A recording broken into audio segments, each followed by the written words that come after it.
దేవుని పరిశుద్ధ నామమునకు కూడి వచ్చినటువంటి పరిశుద్ధులందరికీ యేసుక్రీస్తు వారి పరిశుద్ధమైన నామంలో వందనాలు తెలియజేస్తూ ఉన్నాను. ఈ ఉదయకాలంలో జాగ్రత్త అనేటువంటి విషయం గురించి మనం నేర్చుకోబోతూ ఉన్నాము. విశ్వాసులు జాగ్రత్తగా ఉండాలి అనేటువంటి విషయాన్ని ఒకసారి పునర్పరిశీలన చేసుకోవడానికి ప్రయత్నం చేద్దాం. జాగ్రత్త అనే మాట ప్రతిరోజు చాలాసార్లు వింటూ ఉంటాము. బైబిల్లో కూడా ఈ పదం చాలాసార్లు చెప్పబడింది. అజాగ్రత్త వలన అనేక నష్టాలు కష్టాలు వచ్చిన సందర్భాలు మనం చూడవచ్చు. సర్వసాధారణంగా ఈ కాషన్, హెచ్చరిక లేకపోతే జాగ్రత్త అనే పదాన్ని మనము ట్రాన్స్ఫార్మర్ల దగ్గర, కరెంట్ ట్రాన్స్ఫార్మర్ దగ్గర చుట్టూ ఇనుప జల్లెడ ఉంటుంది. అక్కడ జాగ్రత్త అనేటువంటి ఒక ప్లేట్ మీద ఒక పుర్రె, రెండు ఎముకలు, చేతుల ఎముకలు ఉంటాయి. ఇంగ్లీష్లో కాషన్ అని ఉంటుంది, తెలుగులో హెచ్చరిక అని ఉంటుంది. మాకు ఇంగ్లీష్ రాదు, తెలుగు రాదంటే అది ముట్టుకుంటే నువ్వు మసైపోతావు అన్నట్టుగా ఒక పుర్రెను రెండు చేతులు వేసి ఉంటాయి. అంటే భౌతిక సంబంధమైన విషయాల్లో ఏమాత్రం అజాగ్రత్తగా ఉన్నా కానీ నీ ప్రాణం పోతుంది అనటానికి అదొక హెచ్చరికగా ఉంటూ ఉంది ప్రియులారా. అయితే ఆలోచన చేద్దాం. వ్యక్తిగత విషయాల్లో జాగ్రత్తగా ఉండాలి, ఇతరుల విషయాల్లో జాగ్రత్తగా ఉండాలి, ఆత్మీయ విషయాల్లో జాగ్రత్తగా ఉండాలి. ఈరోజు ఈ 3 పాయింట్ల గురించి మనం ఆలోచించేద్దాం. ముందుగా వ్యక్తిగత విషయాల్లో జాగ్రత్త. అంటే నేను మీ అందరికీ కూడా ఒక వ్యక్తి క్రైస్తవుడిగా జీవిస్తున్నప్పుడు తన వ్యక్తిగత విషయాల్లో ఎలా జాగ్రత్తగా ఉండాలి అనటానికి తెలియచేసే విషయాలు. మత్తయి సువార్త 6వ అధ్యాయం 1వ వచన భాగాన్ని మనం చూసినప్పుడు 6వ అధ్యాయం 1వ వచనంలో మనుషులకు కనబడవలనని వారి ఎదుట మీ నీతి కార్యము చేయకుండా జాగ్రత్త పడుడి, లేని యెల్లా పరలోకమందున్న మీ తండ్రి యొద్ద నుండి మీరు ఫలము పొందరు. ఇక్కడ మనుషులకు కనబడవలని ఏమీ చేయరాదు అనే విషయాన్ని చెప్తూ ఉన్నాడు. అంటే మనుషులకు కనబడవలని నేడు నీతి క్రియలు లేదా నీతి కార్యాలు చేయకుండా జాగ్రత్త పడుడి. ఉదాహరణ, మన ప్రక్కవారు పొరుగువారు చూస్తున్నారని చెప్పి ధర్మకార్యాలు చేస్తున్నావేమో. ఆ ధర్మం అనేది నీ మనస్సుకు నీకు సంబంధించింది. అంతేగాని నువ్వు చేసేటువంటి ఈ కార్యము ఇతరులు మెచ్చుకోలు కొరకు మరొక దాని కొరకు చేయకూడదు అనేటువంటి విషయాన్ని మత్తయ్య గారు తెలియజేస్తూ ఉన్నాడు. ఒకవేళ ఇతరులు కనపడాలని మనం చేసినట్లయితే మనం ఎందు నిమిత్తం మీద చేస్తున్నామో ఆ ఫలాన్ని మనము తండ్రి వద్ద పొందలేము అనే విషయాన్ని తెలియజేస్తున్నాడు. గమనించారా? కాబట్టి మనుషులకు కనపడవాలని ఏమీ చేయకూడదు అనే విషయాన్ని మనం హెచ్చరికగా తీసుకొని మన జీవితాన్ని సరిచేసుకున్నాం.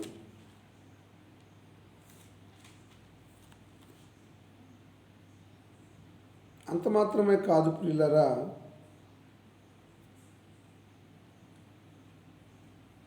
వినేటువంటి సందర్భాల్లో కూడా జాగ్రత్తగా ఉండాలి. కొంతమంది ముసలమ్మ ముచ్చట్లు చెప్తున్నప్పుడు చాలా ఆనందంగా వింటూ ఉంటారు. దాంట్లో ఇచ్చకపు మాటలు, కవ్వింపు మాటలు, అపవాది రాజ్యానికి నడిపించే మాటలు ఉన్నప్పుడు ఎంతో వినుసొంపుగా వింటూ ఉంటారు. ఒక క్రైస్తవులుగా మన వ్యక్తిగత జీవితాల్లో మనం ఏం వింటున్నామో జాగ్రత్త కలిగి వినాలి. ఒకవేళ అలాంటి సందర్భమే మన జీవితాల్లో వచ్చినట్లయితే అక్కడి నుంచి వెళ్ళిపోవాలంతే. ఉదాహరణకి మార్కు సువార్త 4వ అధ్యాయము 24వ వచనంలో ఒక మాట తెలియజేస్తూ ఉంటాడు యేసుక్రీస్తు వారు. మార్కు సువార్త 4వ అధ్యాయము 24వ వచనంలో 22వ వచనం చూద్దాము. రహస్యం ఏదైనాను తేటపరచబడకపోదు, బయలుపరచబట్టుకే గాని ఏదీ మరుగు చేయబడలేదు. వినుటకు చెవులు ఎవరికైనా ఉన్న ఎడల వారు వినుగాక అనెను. అంటే చాలా సందర్భాల్లో ప్రకటన గ్రంథంలో కూడా చెవులు గలవాడు వినుగాక అంటాడు. చెవులు ఉన్నాయి కాబట్టి వింటాము, మంచిదే. కానీ ఏం వినాలి, ఏం వినకూడదు, ఏం వింటే మన జీవితాలకి దీవెన, ఏం వినకపోతే మన జీవితాలకి శాపము అనేటువంటి విషయాన్ని మనం గమనించాలి. అంటే మనం వినుచున్నటువంటి మాటలు మన వ్యక్తిగత జీవితాల్లో దాని ద్వారా దీవెనకరంగా మార్చబడాలి తప్ప శాపానికి గురి కాకూడదు. ప్రియులారా, 24వ వచనం అంటాడు, మరియు ఆయన అంటే యేసుక్రీస్తు వారు మీరేమి వినుచున్నారో జాగ్రత్తగా చూచుకొనుడి. మీరెట్టి కొలతతో కొలుతురో మీకును అట్టి కొలతతోనే కొలవబడును, మరి ఎక్కువగా మీకు ఇవ్వబడును. కలిగిన వానికి ఇవ్వబడును, లేని వానికి కలిగినది వాని వద్ద తీసివేయబడును వారితో చెప్పను. ఇక్కడ యేసుక్రీస్తు వారు మీరేమి విలుచున్నారో జాగ్రత్తగా చూచుకొనుడి అక్కడ పెట్టేశాడు. మీరు ఎట్టి కొలతతో కొలుస్తారో మీకును అట్టి కొలత కొలబడుతుంది. అంటే మీ వినేటువంటి విషయంలో ఒకవేళ లోక సంబంధమైనటువంటి విషయాల వైపు మీరు వెళ్ళినట్లయితే అలాంటి కొలతని మీరు పొందుకుంటారు. కాబట్టి మనం వినేటువంటి మాటలు దైవ చిత్తానుసారంగా ఉన్నట్లయితే అవి మనకు కానీ మన వ్యక్తిగత జీవితాలకు కానీ చాలా ఆశీర్వాదము అనేటువంటి విషయాన్ని దేవుడు తెలియజేస్తున్నాడు. కాబట్టి సమాజంగా కూడుకున్నప్పుడు కానీ, సంఘంగా కూడుకున్నప్పుడు కానీ, లేకపోతే మన పొరుగువారితో కూడుకున్నప్పుడు కానీ మన నోటి నుంచి వచ్చేటువంటి మాటలు అవి మేలుకరంగా ఉండాలి తప్ప ఎవరికి కూడా మరి వాటి వలన బాధ కలిగించేవో లేకపోతే వారి జీవితాలకి నాశనం కలిగించేటువంటి మాటల్ని మనం వినకూడదు. విన్నా వాటి నుంచి తొలగిపోవాలి. అందుకోసమే మీరు ఏమి వినేటప్పుడు జాగ్రత్తగా చూసుకోమంటున్నాడు యేసుక్రీస్తు వారు. మీరు ఎట్టి కొలతతో కొలుస్తారో మీకును అదే కొలత కొలవబడుతుంది, కాబట్టి మరి ఎక్కువగా మీకు ఇవ్వబడును అనే విషయాన్ని తెలియజేస్తూ ఉన్నాడు. తర్వాత వ్యక్తిగత విషయాల్లో మరీ జాగ్రత్తగా ఉండాల్సినటువంటి మరొక విషయం ఏంటంటే ప్రియులరా, సమయపాలన. కాలము జీవితంలో చాలా విలువైంది. అవునంటారా కాదంటారా? మేము మా పిల్లలకు కూడా చెప్తూ ఉంటాం, చదువుకునేటువంటి పిల్లలకు, మన జీవితంలో తిరిగి రాందంటూ ఏదైనా ఉంది అని అంటే తిరిగి రానటువంటిది కాలము, సమయము. సమయం విషయంలో జాగ్రత్తగా ఉండాలి ప్రియులరా.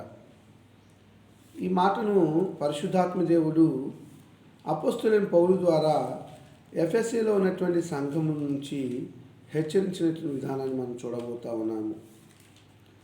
ఎఫెసీలకు రాసిన పత్రిక 5వ అధ్యాయము 15-16 వచనాలు. ఈ మధ్యకాలంలో సోదరులు కృష్ణారావు గారు దీని గురించి మాట్లాడారు బాగా. సమయం విషయంలో జాగ్రత్తగా ఉండాలనేటువంటి విషయాన్ని. ఎందుకు? దినములు చెడ్డవి కనుక మీరు సమయమును పోనీయక సద్వినియోగము చేసుకొనుచు అజ్ఞానుల వలె కాక జ్ఞానుల వలె నడుచుకున్నట్లు జాగ్రత్తగా చూచుకునుడి. ఇదేంటండి, దినాలు చెడ్డవా? ఎందుకు దినాలు చెడ్డవే అంటున్నాడు? దేవుడు సృష్టించినటువంటి దినాలు ఏవి చెడ్డవి కాదే. ప్రతిరోజు అది మంచిది అని చూశాడు, దేవుడు సృష్టించాడు. అస్తమయము ఉదయం కలగా ఒక దినమాయను అని చెప్పేసి ఆదికాండ గ్రంథం 1వ అధ్యాయం మనం చూస్తాము. దేవుడు సృష్టించినటువంటి ఈ దినాలన్నీ కూడా మంచివే. మరి ఎందుకు ఇక్కడ గ్రంథకర్త చెడ్డవి అంటున్నాడు? అంటే దినములు చెడ్డవి కాదు, కానీ ఆ దినాల్లో నివసించేటువంటి మనము చెడ్డ ఆలోచనలు కలిగిన, చెడ్డ ప్రవర్తనలు కలిగి ఉన్నా అవి మనకు చెడ్డవిగా ఉంటున్నాయి. అందుకోసమే సమయమును పోనీయక సద్వినియోగం చేసుకోండి. ఉదాహరణకి ఒక సివిల్స్కి ప్రిపేర్ అయ్యేటువంటి ఒక విద్యార్థి ఉన్నాడు. రోజుకి సుమారు 24 గంటలు, 24 గంటల్లో దాదాపు ఒక 18 గంటలు చదువుతూనే ఉంటాడు. సమయం ఒక్క నిమిషం కూడా వేస్ట్ చేయడు. ఎందుకు అని అంటే అది తనకు జీవన మరణ సమస్య. ఒక నిమిషం వేస్ట్ అయిందనుకోండి, ఒక ఏదైనా బిట్టు చదివేటువంటి పరిస్థితి కోల్పోవచ్చేమో. అది ఒకవేళ భవిష్యత్తులో ఆ పరీక్షలో వస్తే ఏంటి అనేటువంటి ఆతురత, ఆ కమిట్మెంట్ తోటి సమయ విషయంలో చాలా జాగ్రత్తగా ఉంటాడు. అయితే ఇక్కడ మనం గమనించవలసిన విషయం ఏంటంటే, దేవుని పిల్లలుగా వ్యక్తిగత జీవితాల్లో మనం గమనించవలసిన విషయం ఏంటంటే, సమయమందును అసమయమందును సువార్తను ప్రకటిస్తూనే ఉండాలి. సమయమందును అసమయమందును యేసును గుర్చినటువంటి జ్ఞానాన్ని నేర్చుకుంటూనే ఉండాలి. అందువలన అది విలువైనది, సద్వినియోగం చేసుకోండి అని అంటున్నాడు. మీరు సమయమును పోనీయక సద్వినియోగము చేసుకొనుచు, ఇక్కడ మాట అంటాడు, జ్ఞానుల వలె అనట్లేదు, అజ్ఞానుల వలె కాక. అజ్ఞానులు ఏం చేస్తారు? బాగా తింటారు, బాగా సోమర్తనాన్ని కలిగి ఉంటారు, బాగా నిద్రపోతారు, సమయానికి విలువ ఇవ్వరు, సమయాన్ని వృధా చేస్తూ ఉంటారు. అలాంటి వారి జీవితాల్లో దీవెనలు వస్తాయా శాపాలు వస్తాయా మనకు తెలిసిందే.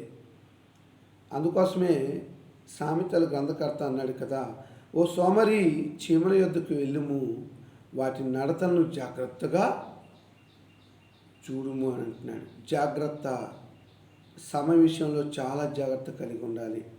ఎట్టి పరిస్థితుల్లో కూడా దాన్ని దుర్వినియోగం చేసుకోకూడదు ప్రియులారా.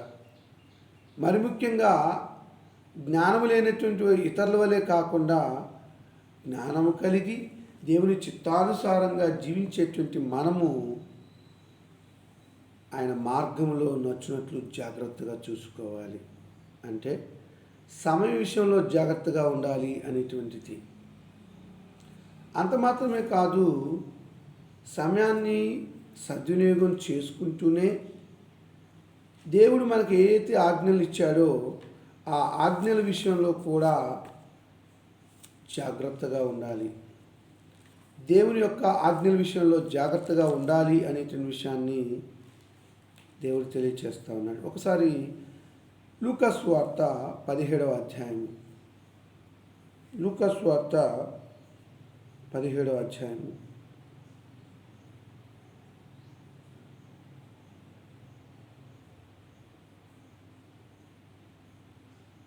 దేవుని ఆజ్ఞల విషయంలో జాగ్రత్తగా ఉండాలి అనడానికి ఇక్కడ యేసుక్రీస్తు వారు తన శిష్యులతో చెప్పిన మాటలు. మన జీవితాల్లో అభ్యంతరములు రాకపోవటం అసాధ్యము. అభ్యంతరాలు వస్తూనే ఉంటాయి. కానీ ఆ అభ్యంతరం ఎవరి వల్ల వచ్చిందో వానికి శ్రమ. క్రైస్తవ జీవితంలో దేవుని ఆజ్ఞల్ని పాటించేటువంటి ప్రియ సహోదరి సహోదరుడా, నిన్ను గుర్చి ఇతరులకు అభ్యంతరం కలిగిన, ఇతరుల గుర్చి నీకు అభ్యంతరం కలిగిన జాగ్రత్త అనే విషయాన్ని జ్ఞాపకం చేస్తున్నాడు. యేసుక్రీస్తు వారికి చెప్తున్నాడు, వారి చిన్నవారిలో ఒకరికి అభ్యంతరం కలుగజేయటం కంటే వారి మెడకు తిరగటి రాయి కట్టబడి సముద్రంలో పడదోయటం వానికి మేలు. అంటే ఒకరి ఎలా అబద్ధ లేకపోతే భద్రత లేనటువంటి లేకపోతే అబద్ధముతో కూడినటువంటి అభ్యంతరాలు మనకు కలిగినట్లయితే దాని ద్వారా మనము దేవుని ఆజ్ఞకు దూరమైపోతున్నాము. దానికంటే కూడా ఏమంటున్నాడంటే ఒక తిరగటి రాయి అంటే బరువున్న రాయి ఆ వ్యక్తి యొక్క మెడకు కట్టి సముద్రంలో పడవేస్తే వాడు ఇక మునిగిపోతాడు కానీ పైకి లేకడు, అంటే చావటమే మేలు అనే విషయాన్ని చెప్తున్నాడు. అంటే ఇక్కడ మీకు అర్థమైందో లేదో, దేవుడు మనకి ఇచ్చినటువంటి ఆజ్ఞలు ఉన్నాయి, రెండు ఆజ్ఞలు కదండి. నీ పూర్ణ హృదయంతోనూ, నీ పూర్ణ ఆత్మతోనూ, నీ పూర్ణ వివేకముతోనూ, నీ పూర్ణ జ్ఞానంతోనూ, నీ పూర్ణ బలముతోనూ నీ దేవుడిని యెహోవాను సేవించవలెను, ప్రేమించవలెను. రెండవది, నిన్ను వలె నీ పొరుగువారిని ప్రేమించాలి. ధర్మశాస్త్రంలో ఉన్నటువంటి 613 ఆజ్ఞల్ని కూడా యేసుక్రీస్తు వారు ఈ 2 ఆజ్ఞల్లో నిక్షిప్తం చేశాడు. అయితే క్రైస్తవులుగా మన వ్యక్తిగత విషయాల్లో ఎన్నడూ కూడా మర్చిపోకూడని విషయం ఏంటంటే దేవుని ఆజ్ఞల విషయంలో మనం జాగ్రత్తగా ఉండి పాటిస్తున్నామా. ఇక్కడ అంటున్నాడు 3వ వచనం 17వ అధ్యాయం, మీ విషయమే మీరే జాగ్రత్తగా ఉండుడి. నీ సహోదరుడు తప్పు చేసిన యెడల అతన్ని గద్దించుము, అతడు మారు మనసు పొందిన యెడల అతన్ని క్షమించుము. అతడు ఒక దినమున 7 మార్లు నీ ఎడల తప్పిదము చేసి 7 మార్లు నీ వైపు తిరిగి మారు మనసు పొందిన ఎడల అతను క్షమించవలను అంటున్నాడు. అంటే ఇక్కడ దేవుని ఆజ్ఞల విషయాలు చాలా ప్రాముఖ్యమైనవి. ఆ జాగ్రత్త విషయమై, ఆ ఆజ్ఞల విషయమై మీకు మీరే జాగ్రత్తగా ఉండాలి. ఎవరో చెప్పక్కర్లేదండి. 1-2 సార్లు గ్రంథాన్ని చదువుతున్నప్పుడు గ్రంథంలో దేవుడు చెప్పే మాటలు అబద్ధం ఆడకూడదు, నీ పొరుగువారిని ప్రేమించాలి, నీ పొరుగువారిని ఏది ఆశించకూడదు, వ్యభిచరించకూడదు, మరి దొంగతనం చేయకూడదు, ఇవన్నీ ఉన్నాయి కదా. వీటన్నిటిని మనం ప్రతిరోజు నిత్యం చదువుతూనే ఉంటున్నాము. అవి మన హృదయాల్లో ఉన్నప్పుడు ఎంత జాగ్రత్తగా ఉండాలి. అవి మన వ్యక్తిగత జీవితాన్ని నాశనం చేయకుండా కాపాడతాయి ప్రియులారా. కాబట్టి దేవుని ఆజ్ఞల విషయంలో జాగ్రత్తగా ఉండాలి. అంత మాత్రమే కాదు, ఆత్మ సంబంధమైన జీవితంలో కూడా జాగ్రత్తగా ఉండాలి అనేటువంటి విషయాన్ని లూకా సువార్త 21వ అధ్యాయం 34వ వచనంలోకి వెళ్ళినట్లయితే తెలియజేస్తూ ఉంటాడు. 34వ వచనంలో, మీ హృదయములు ఒకవేళ తిండి వలనను మత్తు వలనను ఐహిక విచారముల వలన మందముగా ఉన్నందున ఆ దినము అకస్మాత్తుగా మీ మీదికి ఉరి వచ్చినట్లు రాకుండా మీ విషయమే మీరు జాగ్రత్తగా ఉండండి. ఆత్మ సంబంధమైన విషయాలు తెలియజేస్తున్నాడు. మీ హృదయాలు ఒకవేళ ఒకటి తిండి వలన, ఒక మంచి ఆహారం తిన్నారు, మాంసాహారం తింటే పర్లేదు, తినకాంచి అంటూ ఉంటాం, అంటే మత్తు వచ్చేస్తూ ఉంటుంది. మస్తు వచ్చింది ఐహిక విచారాలు, ధనానికి సంబంధించో లేకపోతే దేహానికి సంబంధించో లేకపోతే సుఖానికి సంబంధించో ఐహిక విచారాల వలన దేహం అంతా మందంగా ఉండిపోయి దేవునికి దూరం అయిపోయేటువంటి పరిస్థితుల్లో మన ఆలోచనలు వెళ్ళిపోతాయి ప్రియులారా. అంటే మరొక రకంగా చెప్పాలంటే మన ఆత్మీయ జీవితం అనేటువంటిది ఈ మత్తు వలన, ఈ తిండి వలన, ఐహిక విచారాల వలన మందంగా ఉండి దేవునికి దూరం అయిపోయేటువంటి పరిస్థితి. అందుకోసమే ఇక్కడ యేసుక్రీస్తు వారు తెలియచేసేటువంటి మాట ఏంటంటే, ఉరి వచ్చినట్లు అకస్మాత్తుగా మీ మీదకు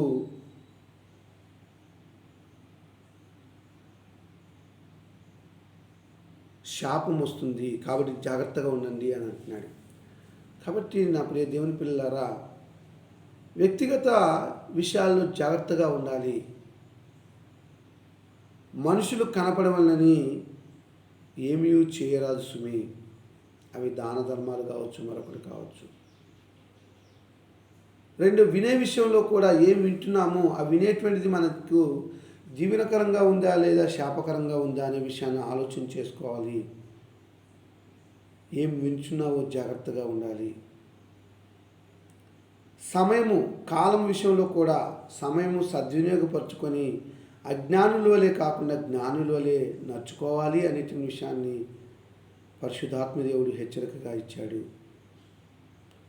అంత మాత్రమే కాదు ప్రియులారా, ధర్మశాస్త్రంలో ఉన్నటువంటి ఆజ్ఞలన్నీ కూడా 2 ఆజ్ఞల్లో క్రొత్త నిబంధనలో మనకి క్రీస్తు ప్రభువు ఇచ్చాడు కనుక దేవుని ఆజ్ఞల విషయంలో కుడికి కానీ ఎడమకు కానీ వెళ్లకుండా జాగ్రత్తగా ఉండాలి.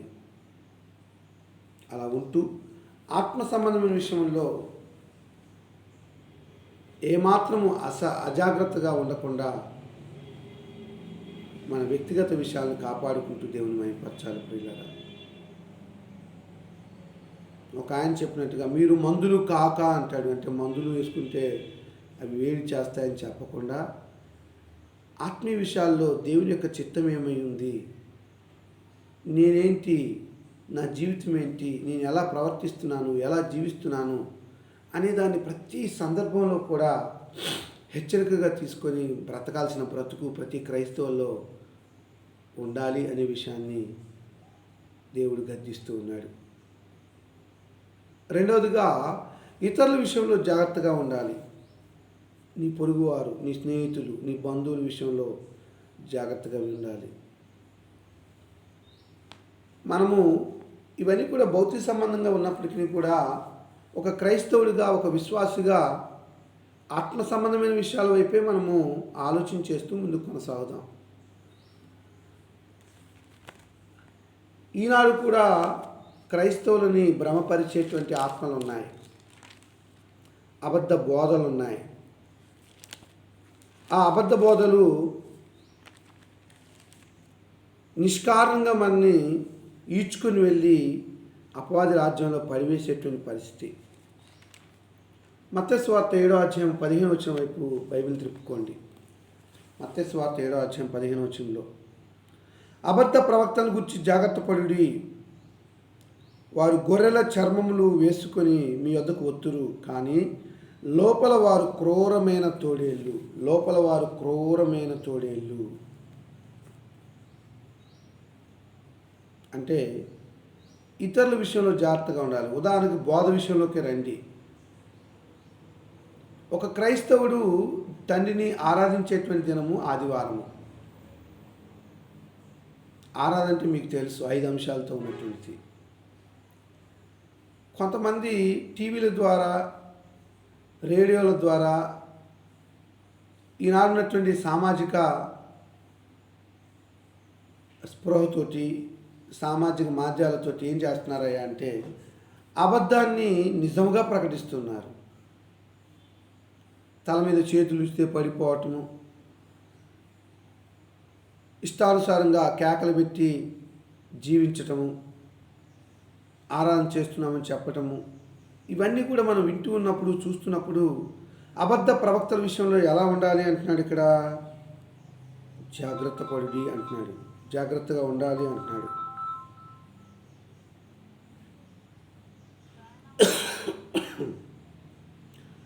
అబద్ధ ప్రవక్తల విషయంలో జాగ్రత్తగా ఉండాలి అనేటువంటి విషయాన్ని దేవుడు తెలియచేస్తున్నాడు ప్రియులారా. ఈనాడు ఎలాంటి జాగ్రత్తలు కలిగి ఉన్నాను?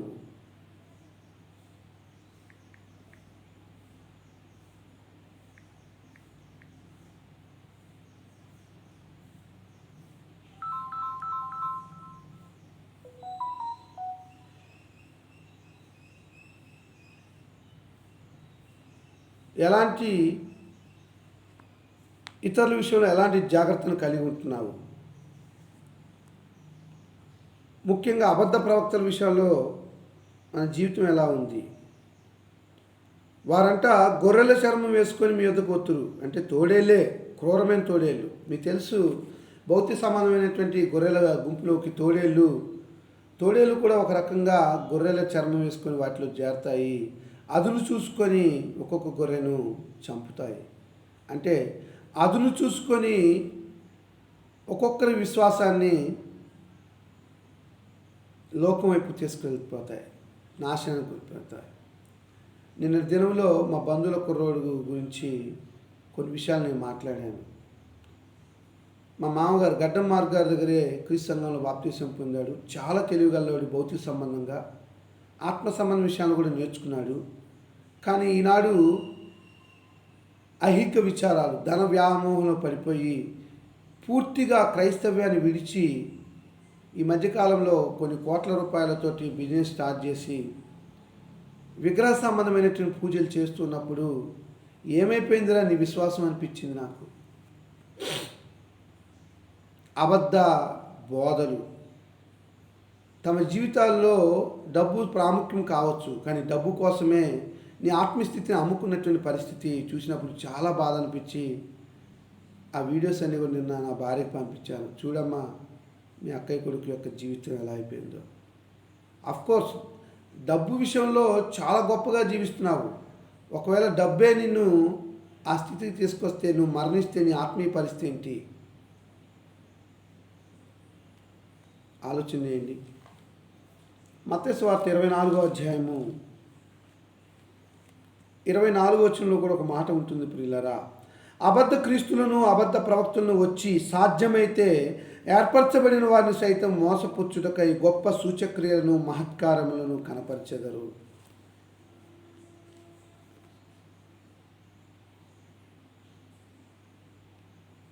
ఏం చేస్తారు అబద్ధ ప్రవక్తలు? అపవాది వారికి తోడుగా ఉంటాడు కాబట్టి వారు కూడా కొన్ని సూచక్రియలు చేస్తారంట ప్రియులరా. సాధ్యమైతే ఏర్పరచబడిన వారిని సైతం కూడా మోసపరచులకై గొప్ప సూచక్రియలు మహత్కార్యాలు కూడా చేస్తున్నారంట. కాబట్టి ఇతరుల విషయంలో మనం జాగ్రత్తగా ఉండే విషయం ఏంటంటే, నీ ఇంటికి ఎవరైతే వస్తున్నారు, అబద్ధ బోధకులు వస్తున్నారా? అబద్ధ ప్రవక్తలైతే ఇప్పుడు లేరులేండి, అబద్ధ బోధకులు వస్తున్నారు ఈ మధ్య. అందుకోసమే యోహాను గారు రాసినటువంటి సువార్తలు ఉన్నాయి. యోహాను రాసిన 2వ పత్రికలో ఒకే ఒక అధ్యాయం ఉంటుందండి ప్రియులారా. అక్కడ 9-10 వచనాలను తెలియజేస్తూ ఉంటాడు. క్రీస్తు బోధ యందు నిలిచి ఉండక దాన్ని విడిచి ముందుకు సాగు ప్రతివాడును దేవుని అంగీకరింపని వాడు, ఆ బోధ యందు నిలిచి ఉండువాడు తండ్రిని కుమారుని అంగీకరించువాడు. ఎవడైనాను, నోట్ చేసుకొని 10వ వచనం, ఎవడైనాను ఈ బోధను తేక మీ వద్దకు వచ్చిన ఎల్లా వానిని మీ ఇంట చేర్చుకొని వద్దు, శుభమని వానితో చెప్పను వద్దు. జాగ్రత్త.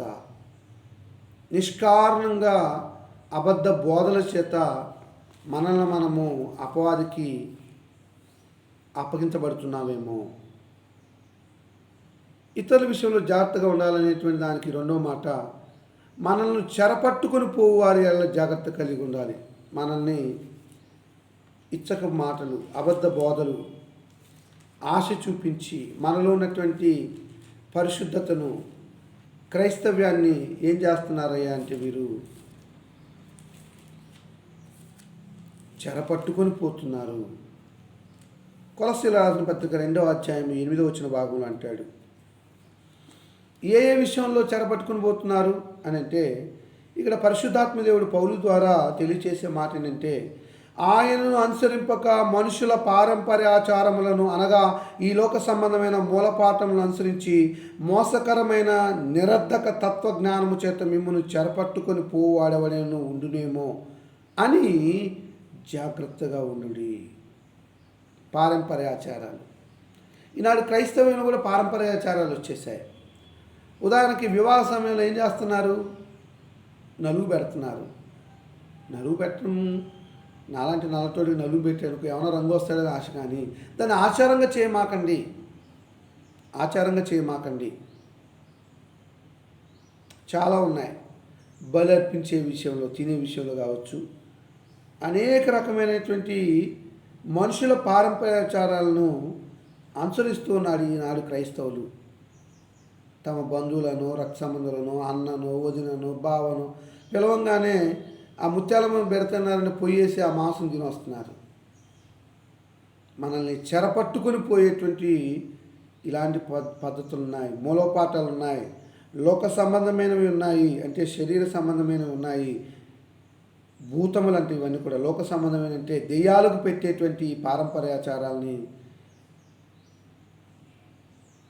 మిమ్మల్ని చెరపట్టుకొని పోయేటువంటి పరిస్థితి కనుక జాగ్రత్త. మోసకరమైన నిరర్ధక తత్వజ్ఞానం, అది తత్వజ్ఞానం అంట, ఇది ఏదో ఫిలాసఫీ అంటారు కదా, సూపర్ థియరీ అంటున్నాడు ఒకడు, మీకు తెలియదులేండి అని చెప్పేసి అన్యాచారాలని, విగ్రహాలకు బలి అర్పించటము, విగ్రహాలకు పూజలు చేయటము ఎంత దౌర్భాగ్యమైన స్థితి అండి ఇది. ఇతరుల విషయంలో మనం జాగ్రత్తగా ఉండాల్సినటువంటి 2వ క్వాలిటీ. మనల్ని చెరపట్టుకొని పోయేటువంటి వారు ఉన్నారు కనుక జాగ్రత్త అని చెప్పేసి అంటున్నాడు. అలానే అపోస్తలుడైన పౌలు ద్వారా ఫిలిప్పీలకు రాస్తూ 3వ అధ్యాయం 2వ వచనంలో తెలియజేస్తున్నాడు, కుక్కల విషయంలోనూ దుష్టుల విషయంలోనూ జాగ్రత్తగా ఉండని అంటున్నాడు. మెట్టుకు సహోదరులారా, ప్రభునందు ఆనందించుడి. అదే సంగతులు మీకు రాయటం నాకు కష్టమైంది కాదు, మీకు అది క్షేమకరమని చెప్తూ పౌలు గారు ఫిలిప్పీలో ఉన్నటువంటి క్రీస్తు సంఘం ద్వారా హెచ్చరిక చేస్తున్నాడు. 2వ వచనంలో, కుక్కల విషయమై జాగ్రత్తగా ఉండుడి, దుష్టులైన పనివారి విషయమై జాగ్రత్తగా ఉండుడి, నా ఛేదన అనుసరించు వారి విషయమై జాగ్రత్తగా ఉండుడి. ఈ ఛేదన ఆచరించు వారి విషయంలో ఏంటి? కుక్కల విషయంలో జాగ్రత్తగా ఉండటం ఏంటి? కుక్కలంటే భౌతిక సంబంధం కుక్కల గురించి చెప్తున్నాడా? అలాంటి క్రూరత్వం కలిగినటువంటి మనుషుల గురించి చెప్తున్నాడా?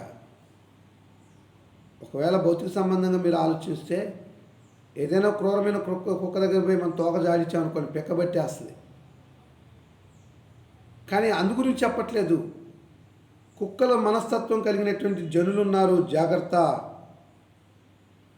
వారు తమను నమ్ముకున్నటువంటి ప్రభువును సైతం కూడా విసర్జించి ఇహలో సంబంధమైనటువంటి మాటలు తెలియజేసి మీ యొక్క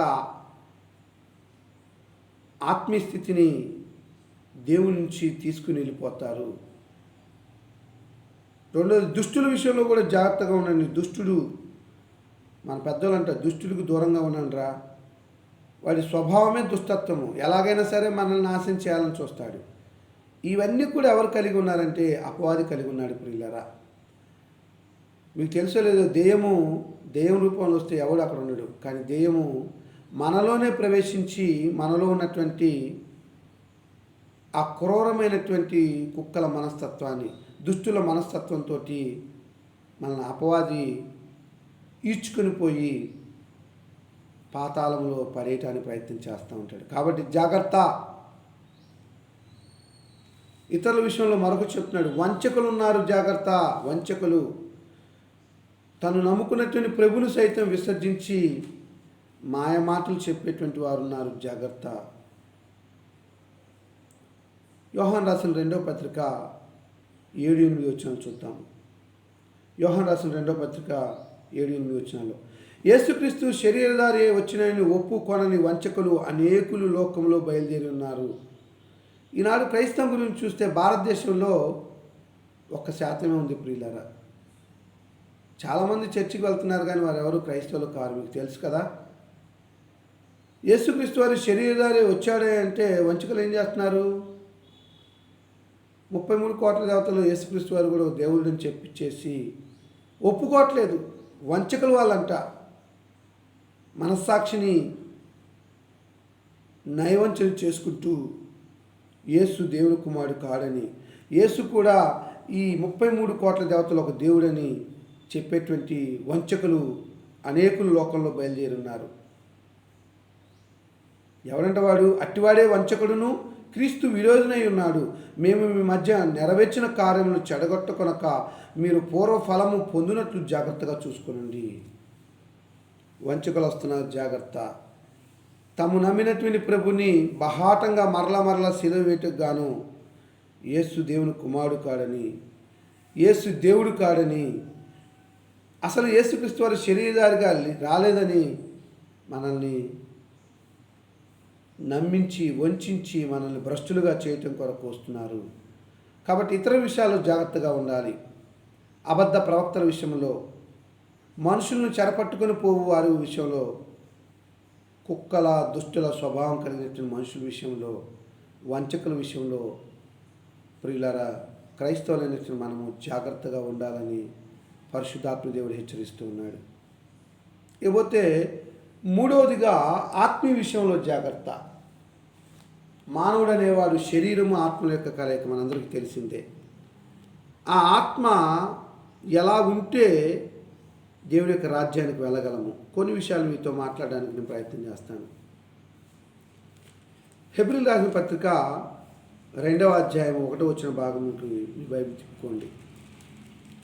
హెబ్రీయులకు రాసిన పత్రిక 2వ అధ్యాయంలో,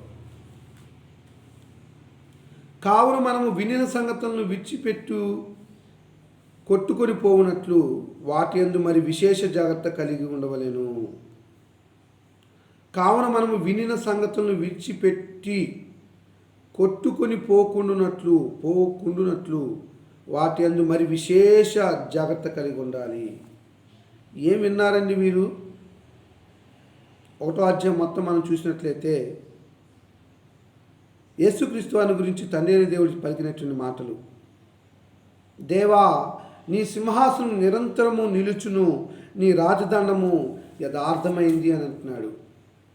అంటే యేసుక్రీస్తు వారిని దేవుడా అని సంబోధిస్తున్నాడు తండ్రి అయిన దేవుడు. ఇది చదివినటువంటి కొంతమంది క్రైస్తవ బోధకులు ఏమంటున్నారంటే యేసుక్రీస్తు వారు కేవలము దేవుని కుమారుడే, దేవుడు కాడు అంటున్నాడు. ఇది గ్రంథకర్త ద్వారా వ్రాయబడినటువంటి మాటలు. ఇవేమి అబద్ధాలు కావు. దేవుడు ఒకవేళ అబద్ధాలను రాయించినట్లయితే ఆయన దేవుడు కాడు. యేసుక్రీస్తు వారి గురించి చెప్పినటువంటి మాట, దేవుడా నీ సింహాసనం నిరంతరంగా ఉంటుందని చెప్పేసి తండ్రి అయిన దేవుడు చెప్తే, వీటిని చదివినప్పుడు విన్నప్పుడు ఈ సంగతుల విషయంలో యేసుక్రీస్తు వారు దేవుడు కాడంట అని మనము అబద్ధ బోధ చెప్తున్నాం అనుకోండి, ఏమైపోతాము?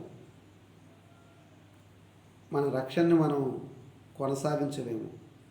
నిత్య రాజ్యమైన పరలోకాన్ని చేర్చుకోలేము. ఇదే విషయాన్ని చెప్తున్నాడు మచ్చుకు. వినిన సంగతులను విడిచిపెట్టి కొట్టుకొని పోకుండానట్లు వాటి యందు విశేష జాగ్రత్త కలిగి ఉండుడి అంటున్నాడు. అంటే యేసుక్రీస్తు వారి దేవుడు అనేటువంటి విషయాన్ని చదువుతున్నాము, వింటున్నాము. కాబట్టి దాన్ని బాహాటంగా మనం ఆత్మీయ విషయాల్లో జాగ్రత్తగా కలిగి ఉండకపోయినట్లయితే మనల్ని మనమే నరకానికి పాత్రలు పెంచుకుంటాము. రెండవదిగా, దేవుని విడిచిపెట్టే హృదయము మనకుందేమో. 3వ అధ్యాయం 12వ వచనంలోకి రండి. సహోదరులారా, జీవము గల దేవుని విడిచిపోవునట్టి విశ్వాసము లేని దుష్ట హృదయము మీలో ఎవరి యందైనను ఒకవేళ ఉండునేమో అని జాగ్రత్తగా చూచుకొనిడి. మీరు గమనించారా? ప్రతి సందర్భంలో కూడా జాగ్రత్తగా చూచుకొనిడి, జాగ్రత్తగా ఉండండి, జాగ్రత్త అని చెప్పడం యొక్క ఉద్దేశం ఏంటంటే, ఒకవేళ జీవము గల దేవుని విడిచిపెట్టేటువంటి హృదయము మీ దుష్ట హృదయమునకు కలిగిందేమో, ఒకవేళ ఉండునేమో మీలో ఎవరి యందైనను. అదేంటో ఎవరిదంటే విశ్వాసం లేని దుష్ట హృదయం అంట. ఆ దుష్ట హృదయం ఏం చేస్తుంది? జీవము గల దేవుని విచ్చిపోయినట్టుగా చేస్తూ ఉంది. అవును, కొన్ని సందర్భాల్లో ఆ జీవము గల దేవుని విడిచిపెట్టేటువంటి మనసు మనం కూడా కలిగి ఉంటాం. ఉదాహరణకు ఒక పాపం చేసే విషయంలోకి రండి. తెలుసు, దేవుడు అంటే తెలుసు, దేవుడి కార్యాలు తెలుసు, దేవుడు ఎలా రక్షించాడో తెలుసు, ఆ రక్షణ వెనక మనం పొందుతున్న ఆనందం తెలుసు, అన్నీ తెలుసు. కొన్ని ఒక అవకాశం వచ్చింది పాపం చేయటానికి. ఏం జరుగుతుంది? దేవుని విడిచిపెట్టేటువంటి హృదయం పరిగెడుతున్నాము.